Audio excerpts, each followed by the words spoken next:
It is time for Around the 412 with Smitty and Tyler.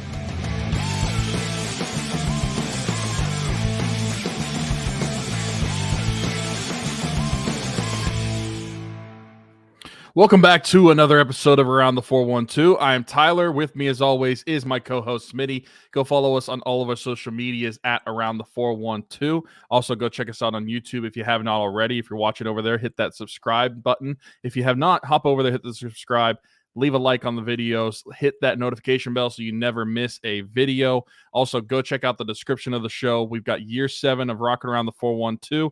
It's our Christmas fundraiser, helping to raise Christmas money for gifts in the local 724-412 area codes to be able to provide children the Christmas that they've always deserved. Smitty and I never had to worry about where Christmas was coming from growing up. We wanted to be able to give back. We've done that the past 6 years, raised over $32,000, provided children in individual families as well as children from the East Rochester Salvation Army gifts. So if you're interested in that, the GoFundMe link is below. That's on YouTube and over on the listening platforms. If you're interested in the East Rochester Salvation Army portion of it, there is a hard cutoff date for a deadline for when gifts need to be back to the Salvation Army.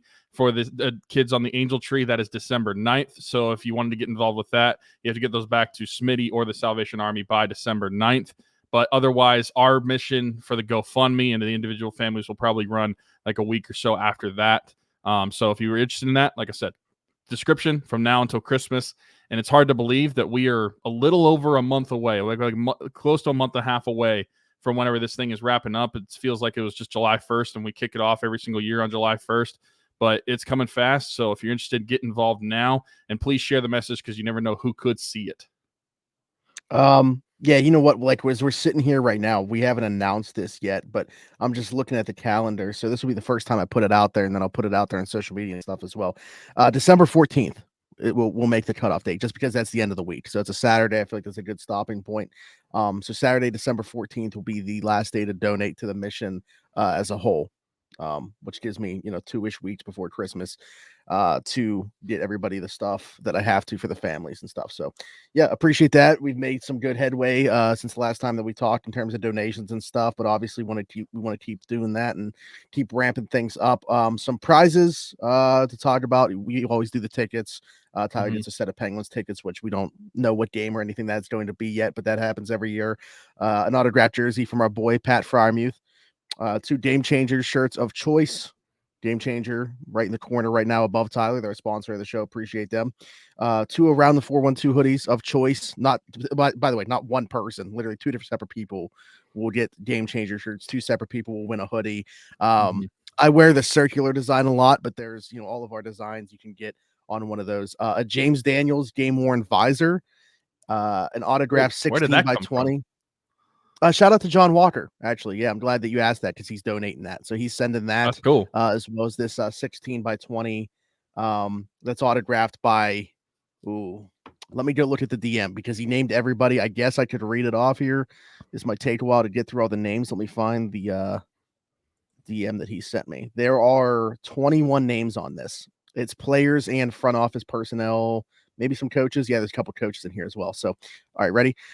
Cam Sutton, Jalen Warren, Keanu Benton, DeMonte KZ, Deshaun Elliott, Miles Killebrew, Monty Adams, Mason McCormick, Van Jefferson, Tyler Medikevich, Jonathan Ward, DeMarvin Leal, John Rice Plumley, Anderson Hardy, Willington Prevalon, Carl Dunbar, the defensive line coach, Tom Arth, the quarterback coach, Denzel Martin, the outside linebacker coach, Sheldon White, who's their director of pro scouting.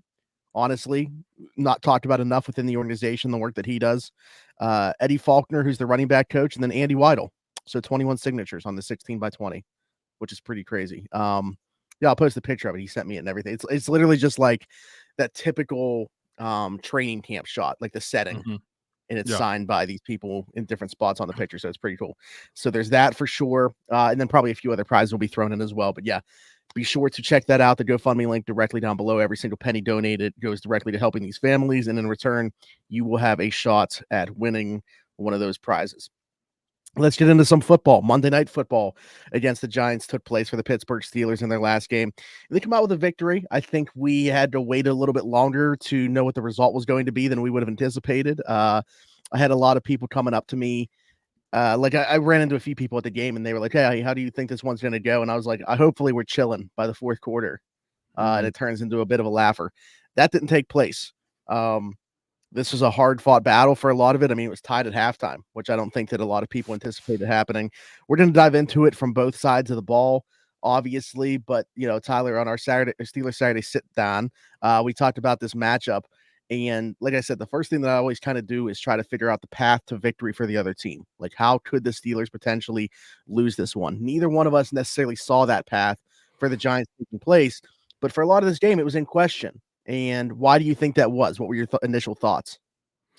Well, I got to be honest. I don't know that it was necessarily a ton of things that the Giants were doing well.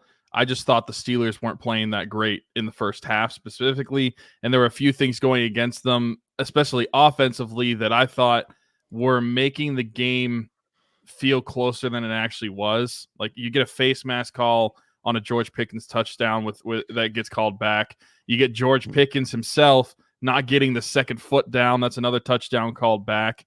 That I never really felt like the Giants were pressing the Steelers as far as being the better team in the game and deserving the win. I just thought it was the Steelers more so shooting themselves in the foot and also having some bad foot luck, I guess, which I got to say right out of the back, or right out of the bat, how is, and I understand the rule. I 100% understand the rule.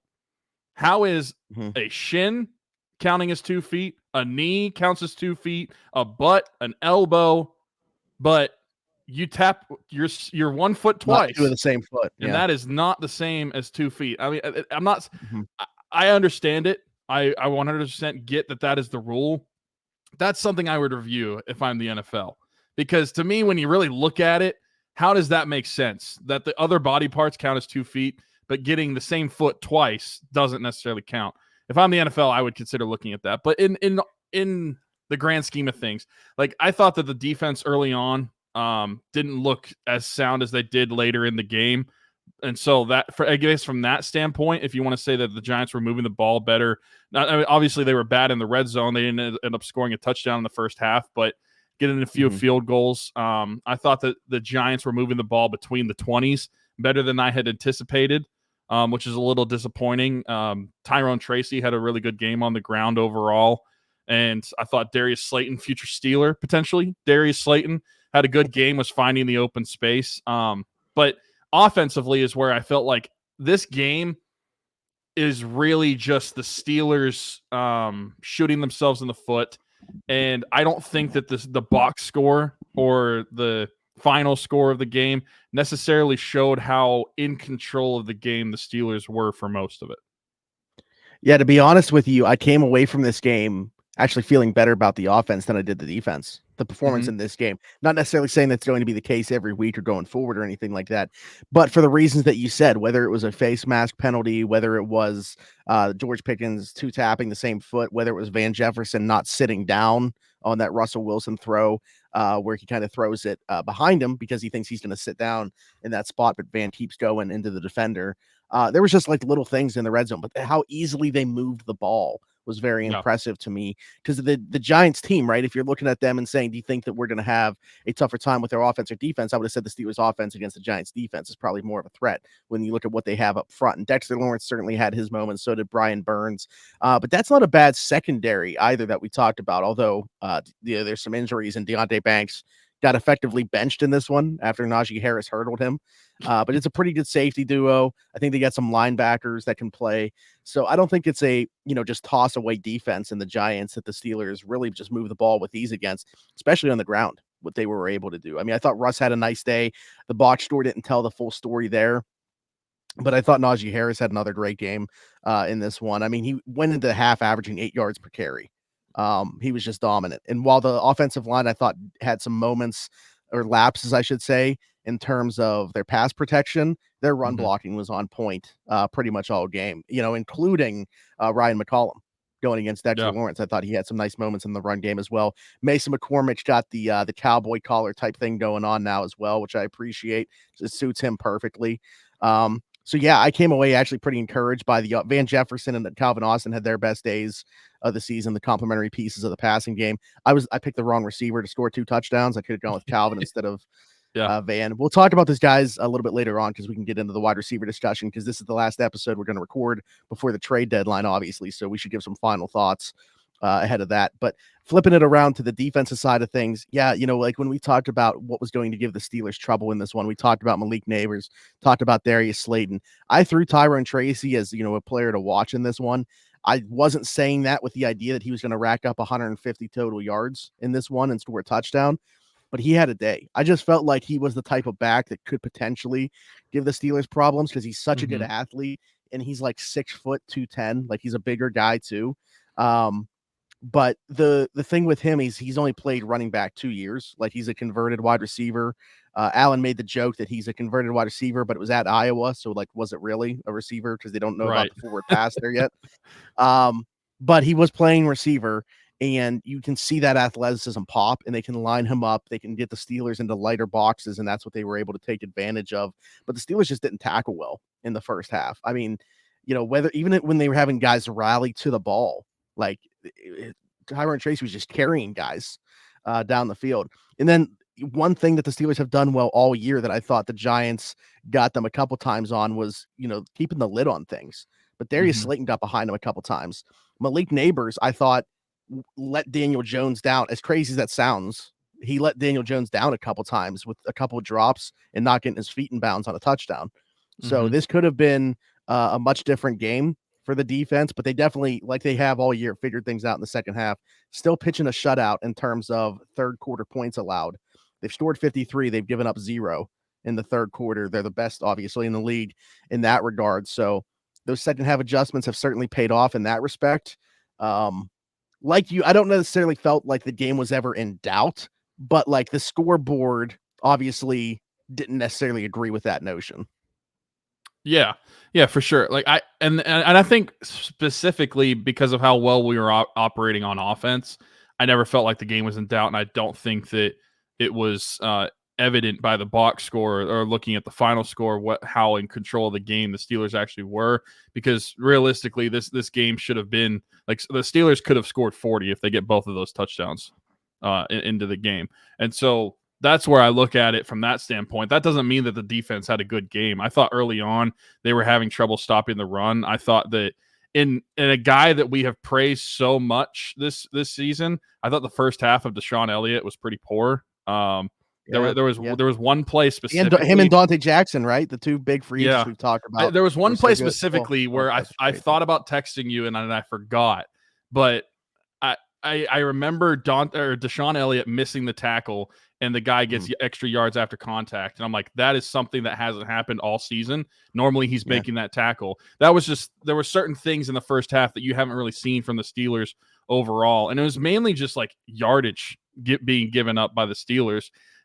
18 points, not a bad effort, considering that most of those were field goals. Even on like third down, they were 5 of 15 on third down. You're not going to complain about that. It just felt like in the first half, especially, and then later in the fourth quarter when they were making somewhat of a comeback, I guess you can call it. But in the first half, especially, it just felt like between the 20s, the Steelers were easily getting gashed, and that they got better as the game went along. And then the edge rushers ended up taking over that game. Alex Highsmith, TJ Watt get a couple of sacks of their own. TJ gets a fumble recovery and a strip sack. But I think that this was a good game to go into the buy-in because it showed you some things that you could work on defensively. Because of how good you are defensively, I feel like a lot of the time, maybe not the team themselves, but a lot of us as fans look over how much this team could work on as the defense because we're so focused on the offense. But I think that seeing what Daniel Jones and the offense, Tyrone Tracy, were able to do against this team, having the bye week to go in and fix those things before you come back and play Washington, I think the bye week came at a good time because you are getting able to improve on defense. Your offense is starting to gel. And the 2 games under Russell Wilson, we're talking about a really efficient and really productive offense. And even in this game where they had a couple calls back, that's what, like, you're talking about a couple scores off the board because of mistakes that shouldn't happen. Like George, I don't know how George didn't get the second foot down. I don't know how it just floated in the air. And then Broderick just can't get that face mask call. But we're talking about an offense that is gelling at the right time and a defense that is good but still has things to work on. I think the bye week is going to do this team a lot of wonders moving forward, and this is going to make them even better. I think the bye week is this week's game changer. What's going on, everybody? Smitty from Around the 412, and I just want to take a quick second to give a shout out to our folks at Game Changers. Their logo on the screen right now, right above my microphone. Over 2,000 different designs in their catalog. Luxury heavyweight material. I am wearing one of their shirts right now.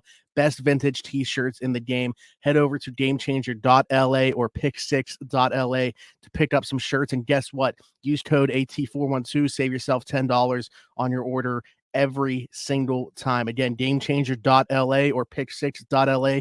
Best vintage t-shirts in the game. Check them out. The other thing that I look at too here with this offense is you look at the two games that Russ has started. 31.5 points per game in those two games. There's only one team in the NFL that averages more than that on the season. That's the Detroit Lions, who right now, if you're asking me who I think is the team that I would pick to win the Super Bowl, it's the Lions, which, I mean, imagine saying that like 5 years ago. Imagine saying it 3 years ago, actually, how stupid that would sound. But look how far we've come to the landscape of the league. But, you know, going back to that, just like the landscape of the league, I can't speak for you because we were on opposite ends of the spectrum here, but I had this conversation with Alan about the quarterback position. And I was somebody that came into the season wanting Justin to start. I was also not for the quarterback change.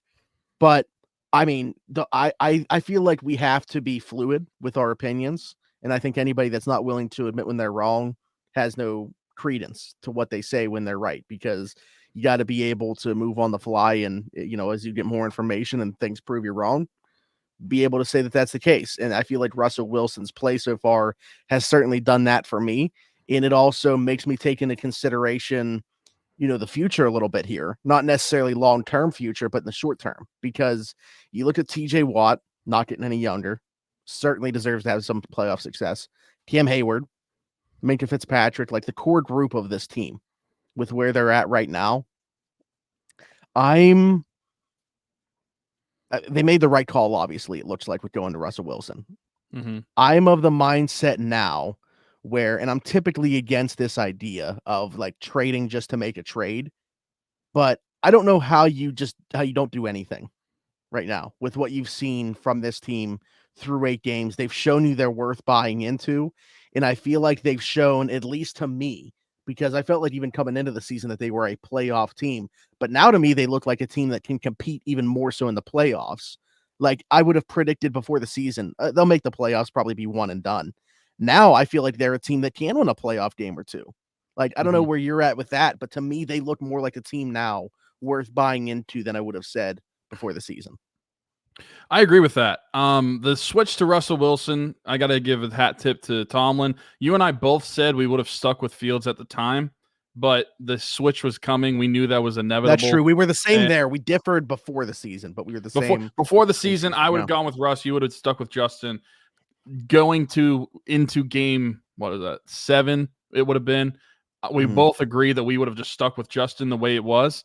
But after these last 2 games, I don't think that the Steelers offense has gelled more under Justin Fields than it has these last 2 games under Russell Wilson. I think there were spurts at times that you saw of a good offense, an efficient offense under Fields, but I just think they look totally different. He's getting production out of Calvin Austin and Van Jefferson. Who thought we would have been saying that a couple weeks ago whenever we were making the switch, that there's fans even now considering, do we even need to make a trade for a wide receiver now? Which to me, the obvious answer is still yes.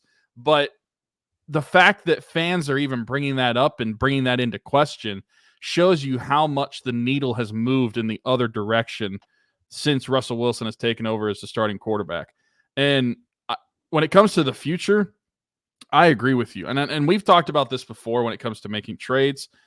The trade value of an actual NFL player, in my opinion, is higher than what the potential of a draft pick is going to be. So if you're trading a player for like a 3rd round pick, that NFL player right now has a higher value than what that potential third-round pick is going to be because you have no idea what that pick is, but you know what the player can be. So, in my opinion, I think they need to make a trade. And for those reasons you just pointed out, for guys like TJ, guys like Cam, guys like Minka, who have been here, put in the work, and they finally have an offense that is looking competent enough to be able to excel them past a one-and-done playoff series. I think that it's up to Omar Khan to really owe it to these guys in that sense that you put faith in them to build the offense around them and improve the offense for that defense. Now it's up to to these guys to put faith in Omar Khan and trust that they're going to continue to add to that and to be able to get another receiver for these guys. Because while Van Jefferson, Calvin Austin, they did look good in this game, they had some moments.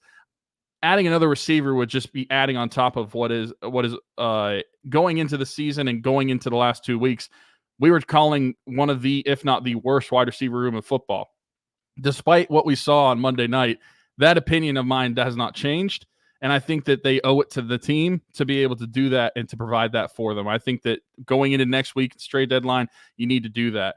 And in the near future with Russell Wilson, if you're talking about like extending him past the season, because as of right now, Kyle Allen is your only quarterback on the roster next season. If Russell Wilson is going to be the guy for another season or two, and be the quarterback for the near future, at least through 2 games, I'm starting to be very okay with that because of what I've seen. And against 2 defenses that are nothing to stick your nose up about, the performances you've had.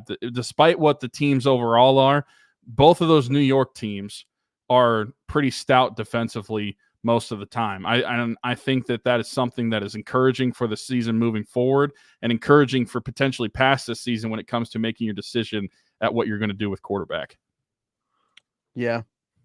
I mean, to me, it's just going to be interesting to see what the path forward is.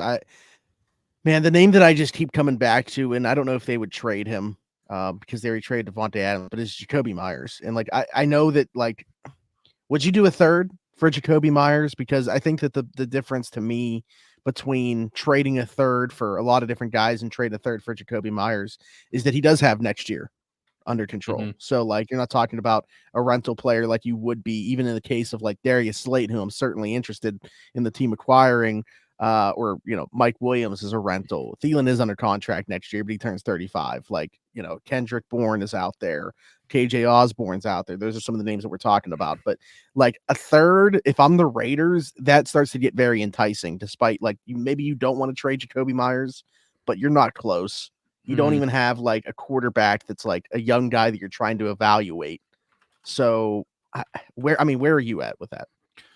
I think I would be okay with it, honestly. I've said it all season long that I am on my hands and knees begging for wide receivers.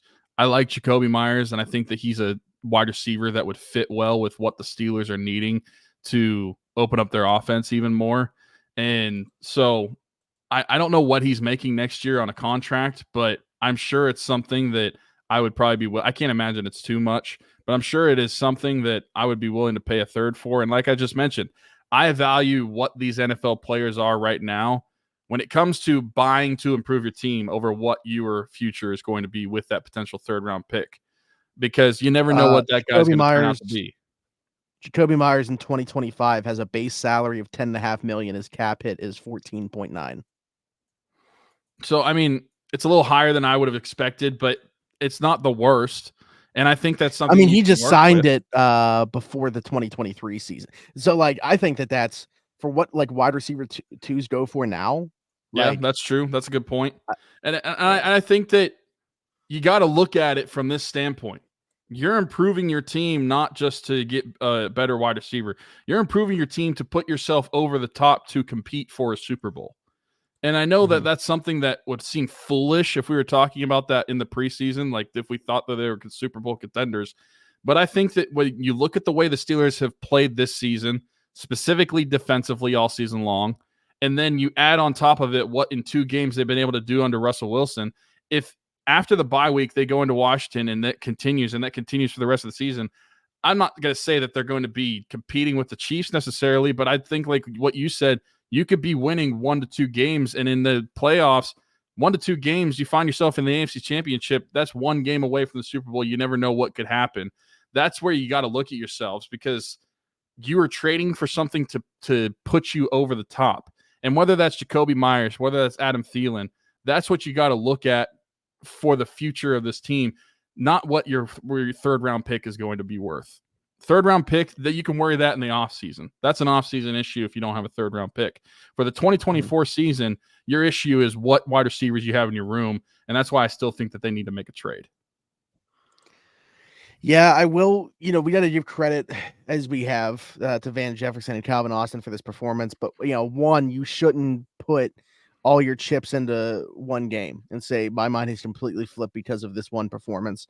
But shout out to those guys. And I do believe that Calvin Austin can continue to be, like, if you want to say that your mind has changed in terms of what the team should be looking for, like, maybe they don't need any receiver, but they still need a guy on the outside.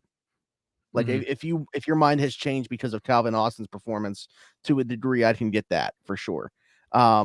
But I still think that there's enough of a void of talent where they should still be looking for something. Whether it is just another guy to stretch the field, and Mike Williams, Adam Thielen to me wouldn't make a ton of sense. If Calvin Austin is going to continue to be as good as he has out of the slot, like, I don't know that unless you're going to run 4. When has this team had 4 receivers on the field? Like, they haven't. So I don't know that there's a situation for that. Jacoby Myers makes a ton of sense because he's plug and play as your wide receiver too, and might play ahead of George, honestly, in 11 personnel, or 13 personnel, because Scotty Miller's been the receiver that's been on the field in 13 personnel. So I don't know what route they would go there. But yeah, I do want to give credit to those guys. I also want to give credit to Arthur Smith. Like, I mean, when you look at the talent that he has at his disposal, with what they've been able to do again over the last couple of weeks, but really on the season in general, still being able to get the games that he did out of Justin Fields.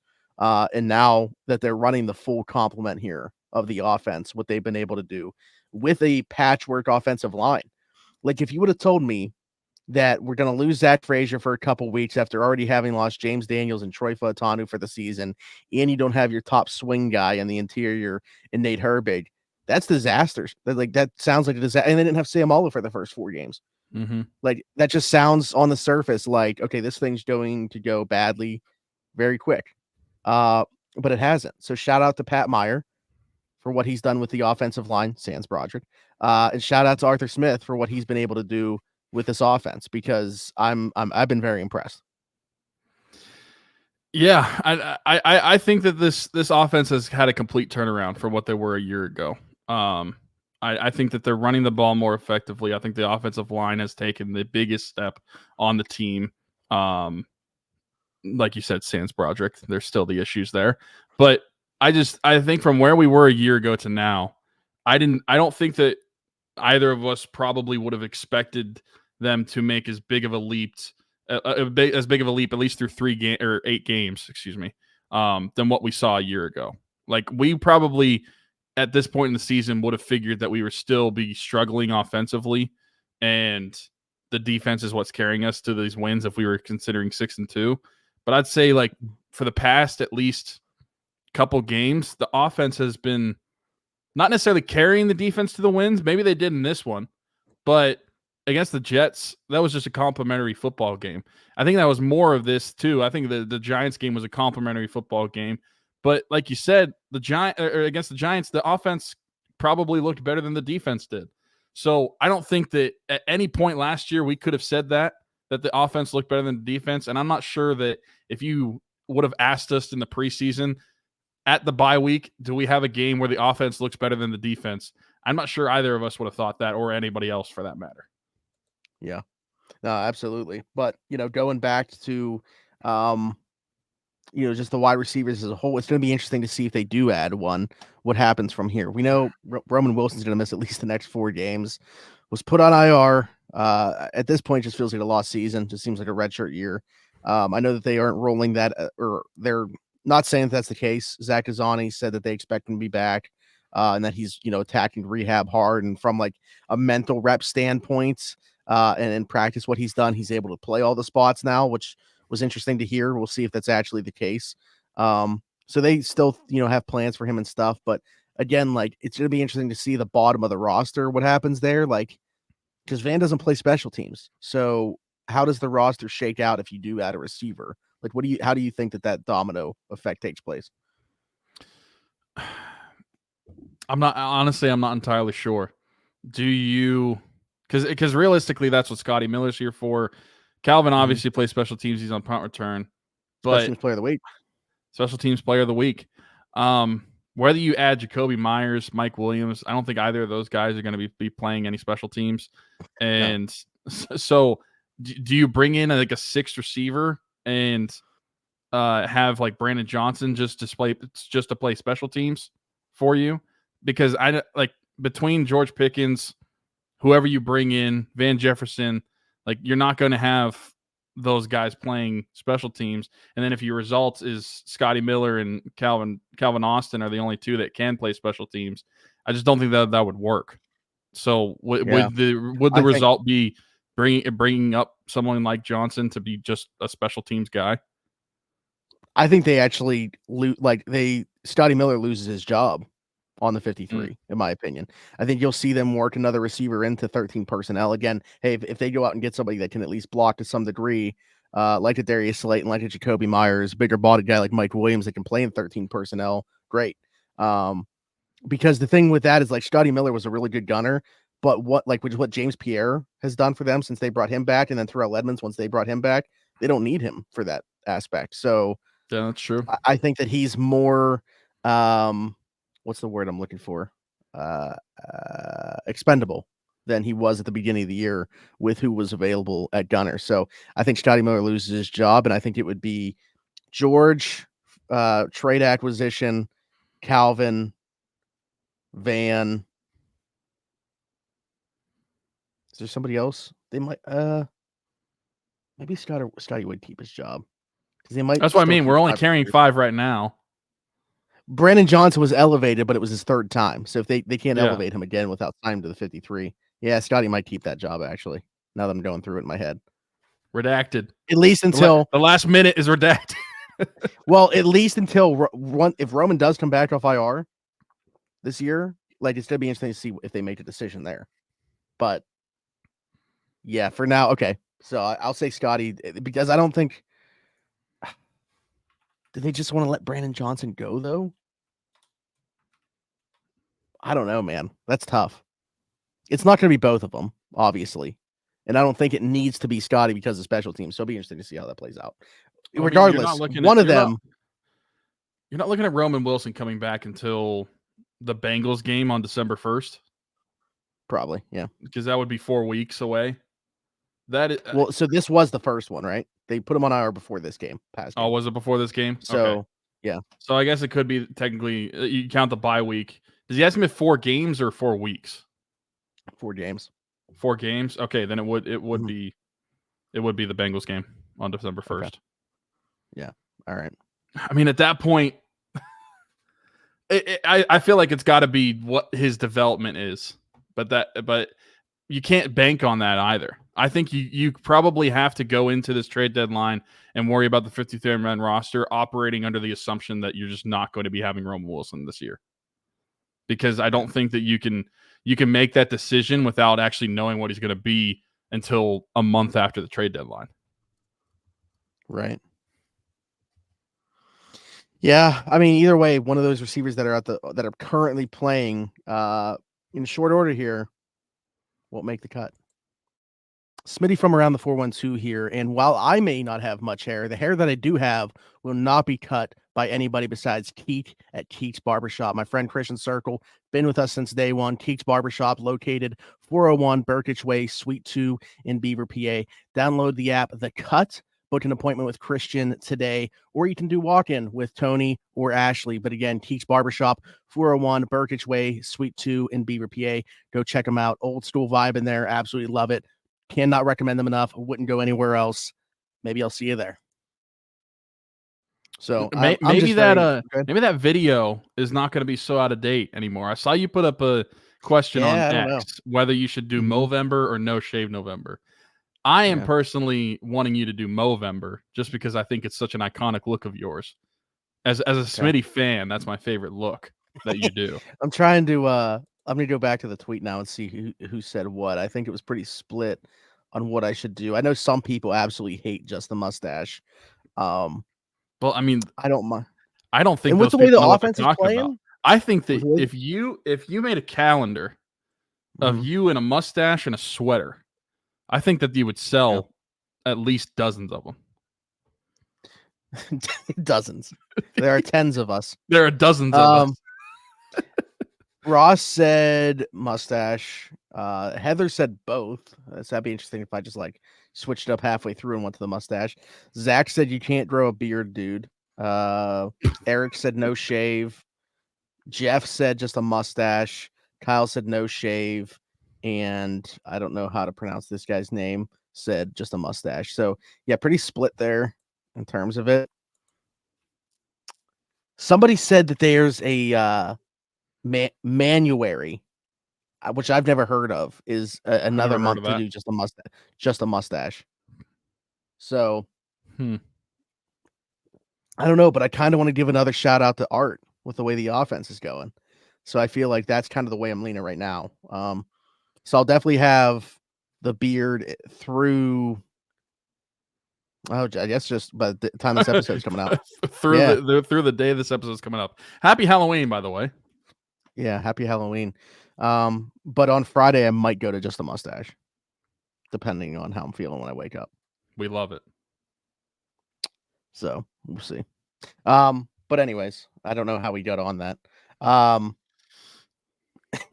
don't know. Back to a little bit of football because this is the last episode we're going to be recording before the trade deadline. I want to give a prediction for what's going to happen. So in your mind, do the Steelers make a move for a receiver or anybody? I guess maybe there's another position they could go out and get. And if so, who is your prediction for? I am going to say yes, they do make a move. I think that what we've just said, despite what you saw in really one game from Van Jefferson, and I'll give Calvin Austin a little more credit than Van. He's been open a lot more of the time than what he's been getting the ball for. So Calvin's been pretty good. I'm going to say yes, though, that they need to make a move, and I think they will make a move. For who, though, that's the question. My guy all along, I've said, is Adam Thielen, but like you had just mentioned, does Adam Thielen really make a lot of sense on this team? Probably not. Jacoby Myers would be interesting, and that would probably be one of my favorites, along with Darius Slayton. But I feel like for my gut reasoning, and maybe it's just because of the summer connection, I find myself going back to Mike Williams as being the one that I think is going to happen. I think he makes sense because he is that big body receiver that plays on the outside, and we're talking about receivers that are fitting a role on the Steelers. He's just one that makes a lot of sense. And like there's several other guys that kind of fit that mold too, but he already had the summer connection with the Steelers. It's very open that the Jets are probably going to be looking to move on from him and trade him. So I think that a trade would make sense, especially a Jets team that is looking pretty bad right now, and they could probably be using some more draft capital. I think that's going to be very open. I would predict, if I had to make one guy, Mike Williams is the one. Yeah. Yeah, I think that's the way I'm leaning to. There was obviously, like you mentioned, free agency interest. Didn't get to Pittsburgh because he only met with the Jets and then decided to sign there. So he didn't get to Pittsburgh, but they were very interested in meeting with him. One of the few names that actually was like legit linked to them in free agency. It didn't seem like they were interested in anybody else. That'd be my first guess. You mentioned the two names though as well that I want. I would want Jacoby Myers or Darius Slayton far more than I want Mike Williams. Jacoby Myers isn't even 28. He turns 28 in a few days. Darius Slayton, I think, is 28. So both those guys not yet 30. I think that they're two guys that you could even sign to, well, in Slayton's case at least, because he's not under contract next year, sign to a short-term contract extension as well. Like you could pay him marginally and then still not have to worry about paying George quite yet. And then when you really start paying George money, maybe the contract's up or all the guaranteed money's up on the contract. Like I think that they're in a good position right now with where these guys are contractually and where George is contractually to do that, where they're going to overlap to a degree. But the first year of George's contract extension, like every contract extension, he ain't going to be making anything in terms of, like, it's all going to be paid up front on the signing bonus. So this is how it's always done. This is probably the time to do it if you're going to be paying another receiver. Both these guys warrant that. I'm not sure I'd be interested in an extension with Mike Williams, and I'm not really interested in the additional year that Adam Thielen has on his contract. But those two I think are far more likely. My prediction is Mike Williams, like you. What I want is Jacoby Myers or Darius Slayton. So I got to know, the way you were talking about George Pickens and his extension there, this is always like the season and like the offense goes, this is a fluid situation. Are you changing your tune a little bit from what you were a few weeks ago on George Pickens, or are you just operating under the assumption that the Steelers, despite how fans will feel about him, are going to want to get a contract extension done? Oh yeah, that's not my personal feel. Like and maybe we see a different version of George with Russ throughout, because like so far, you've seen the effort. Yeah, I'm saying so far so good. So if that continues, sure, but just through 8 quarters, I'm not ready to say that this isn't going to happen again. So, like, I just feel like we're stuck in a cycle with him, and it's not really one that I'm interested personally in signing up for. But that the team knows him better than I do. So if they feel comfortable enough to do it, they're going to do it. To me, it's a very risky decision to do that. So me personally, no, I'm not changing.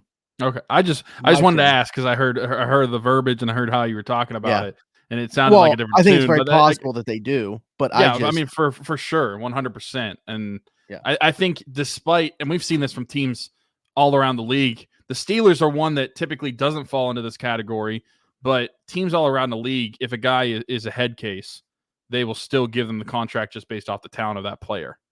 Steelers typically shy away from something like that. Any guy that has individual issues, I feel like historically they've shied away from that. But if they end up signing him, giving him an extension, that's not going to be surprising to either of us or anybody else. It shouldn't be. One other thing that I wanted to ask you about, and it's not really Steelers related in the sense of who we're trading for, but somebody that was a former Steeler that recently got traded that we haven't discussed. What are your thoughts on Deontay Johnson going to the Ravens? It sucks. Deontay is one of my favorite Steelers that I've watched, especially recent memory. And I get like people saying that they don't feel like he's the best fit for what they're looking for because, like he's skill set wise pretty similar to Zay Flowers. But when you get the opportunity to acquire a good player for free, why wouldn't you do it? Like, I don't care that his skill set kind of mirrors somebody else on the roster. They got better. They got a good player for absolutely nothing. Like, legitimately, if they go on to win the Super Bowl and Carolina finishes with the worst record in the NFL, both those things in the realm of possibility, the Panthers will have moved up 1 spot in the draft for trading Deontay Johnson. I don't get how, if there were multiple teams involved, this was the trade that they made. Like, I don't understand what happened here. And I can't imagine Deontay had enough pull after being with them for 7 games to dictate where he was going. So I don't know. It's kind of an odd situation to me, but we're here now. And it's another team. Kansas City gets Hopkins, Buffalo gets Amari Cooper, Baltimore gets Deontay Johnson. You're looking at these other teams at the top of the AFC get somebody. That's why I feel like the Steelers have to do something. I'm typically against making a move just to make a move, but I feel like the Steelers have to do something. Yeah, I agree. That's another move that it just shows that there's movement being had around the NFL. The Steelers just need to get in on that. And look at the prices. It's not a bad market to be trading for a wide receiver right now. I mean, he went again for a pick swap that might be a swap of 1 pick. DeAndre Hopkins went for a 5th. Also, what happened to I like Tennessee, DeAndre? What happened to that? I guess going to the Chiefs, I wouldn't really complain about that either, I suppose. But that just adds another layer to the Steelers Ravens games that we're going to have coming up as well, with Deontay coming back to Pittsburgh in a Baltimore jersey. That's going to be interesting. Both, 2 matchups, because we haven't played them yet, and it's going to be interesting to see if he goes against Dante Jackson as well. Yeah, that's true. The guy he was traded for. A lot of layers to this. This is an onion, and we're peeling back all the layers. Probably some motivation from both sides there in that matchup. So I'm interested to see it. I just hope this is a short-term thing. He doesn't resign there. That's probably the best way that plays I out. agree. I mean, any former Steeler, I don't want it on any AFC North team ever. Mm-hmm. Yeah, but traded for peanuts, and hopefully Unless it's that Josh continues with the Scobie, because that dude sucks. What a name to pull out. Anything else?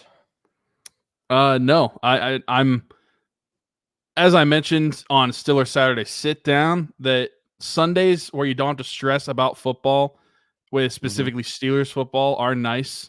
Despite having to go to the game late on a Monday night for a lot of you that went to the game, Smitty included in that.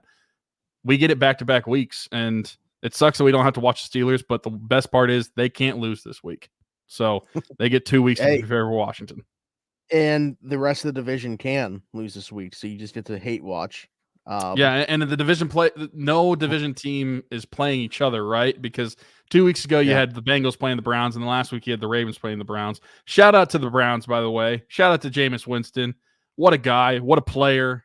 Being able to beat the Ravens like that, come back late in the fourth quarter.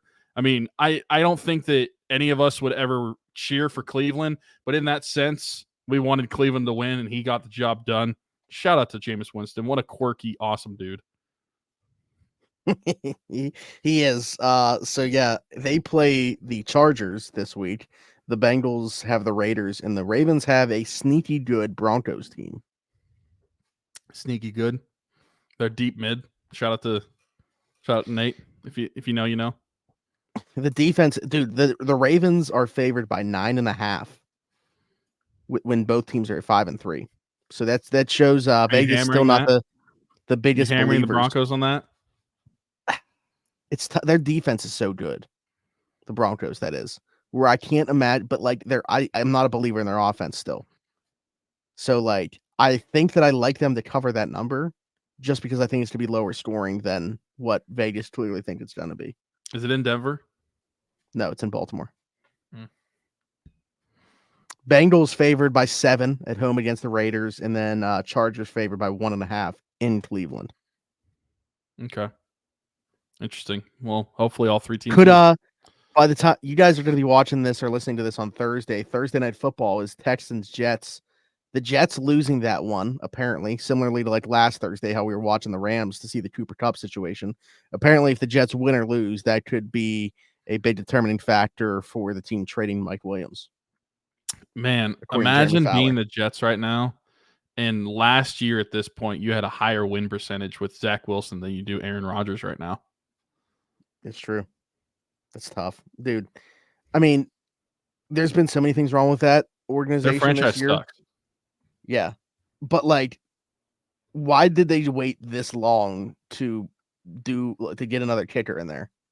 And they didn't even cut Greg Zuerlein. They put him on IR, but he's been bad all year. Like himself has cost them at least 2 or 3 games. Well, he's their Jari. That's his conditioning assignment. I guess so.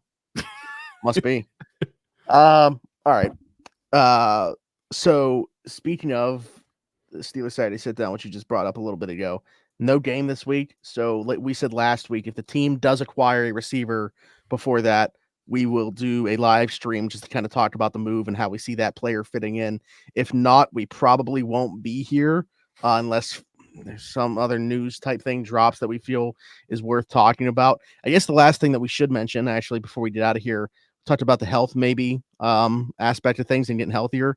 Zach Frazier, Nick Herbig, Cordero Patterson, Corey Trice, maybe, but I haven't heard it like that. They don't seem as confident about him. For sure, those 3. Is there somebody else?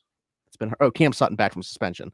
All set to return post-bye. So it's almost like a mini like these. I know that they've already played sans Cam Sutton. He hasn't yet, but it's like another. You're getting these acquisitions back for the stretch run that you haven't had. So it's almost like a trade deadline acquisition, especially in the case of Cam Sutton, who you haven't had yet.